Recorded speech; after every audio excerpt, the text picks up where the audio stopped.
Sir আপনাদের প্রশ্ন উত্তর অবশ্যই দিবে। প্রথম যে বিষয়টা হচ্ছে যে আজকে যারা আমরা এই মিটিংয়ে এসেছি, আজকে আমার টিমে প্রচুর মানুষ আজকে কাজ করছে। আমি প্রত্যেককে বলবো একটু দয়া করে সামনের দিকে দেখার জন্য। আজকে আমার টিমে প্রচুর মানুষ কিন্তু কাজ করছে। আজকে তার মধ্যে থেকে আপনাদের 20 জনকে বেছে নেওয়া হয়েছে। কারণটা কি জানেন?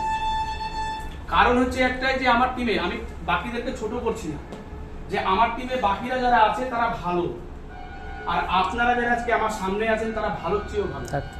তার মানে বুঝতে পারছেন যে আপনারা কোন জায়গায় আছেন।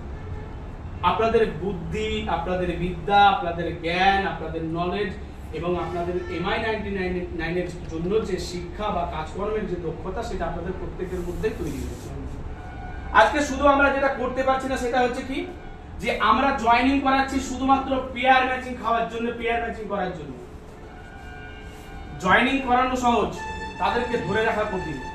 এই ধরে রাখতে গেলে কয়েকটা টিপস বা কয়েকটা জিনিস আমাদেরকে মেনে চলতে হবে বা মেইনটেইন করতে হবে। সেটা হচ্ছে যে জয়েনিং করার সাথে সাথে গতদিন আমাদের একটা গুগল মিটে আলোচনা হয়েছিল, সেটা আমাদের শ্রদ্ধেয় মহাবুলদা করেছিল, যে আমরা প্রথমেই তাকে 3 মাসের জন্য প্রথম একটা ট্রেনিং এর কথা বলবো, যে যদি আপনি 3 মাসের জন্য আমাদের ট্রেনিং এ আসতে পারেন তাহলে আপনাদেরকে জয়েনিং করাবো, না হলে আপনার জন্য আমার MI 99 না, আপনি MI 99 এর যোগ্য না, বা আপনি MI 99 তার কারণ পৃথিবীতে সমস্ত কাজ, যে কাজই করতে যান না কেন সেই কাজই কিন্তু প্রথমে আপনাকে শিখতে হবে। যদি শিখতে না পারেন সেই কাজ কিন্তু কোনোদিনই করতে পারবেন না।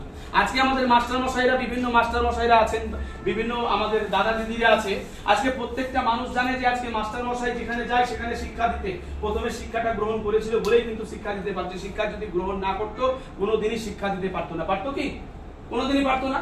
তাহলে আমরা প্রথম যেটা করছি সেটা শিখতে পারছি না। আর দ্বিতীয় যেটা বিষয় হচ্ছে যে আজকের দিনে MI 99 এর প্রতি আমাদের 100% ফেথ বা বিশ্বাস, সেই জিনিসটা এখনো কিন্তু আমাদের মধ্যে ঢোকেনি বা আসেনি। যেটা একটা দাদা বলছিল যে আমাদের ব্লাডের মধ্যে, আমাদের যে রক্তের মধ্যে, সেই রক্তের মধ্যে আমাদেরকে এখনো মিশাতে পারিনি। যেদিন আমরা মিশাতে পারবো, সত্যি কথা বলতে আমরা সিনিয়রের অপেক্ষায় বসে থাকবো না। আমি প্রথম 2 মাস কাজ করার পরে আমার রক্তে মিশে গিয়েছিল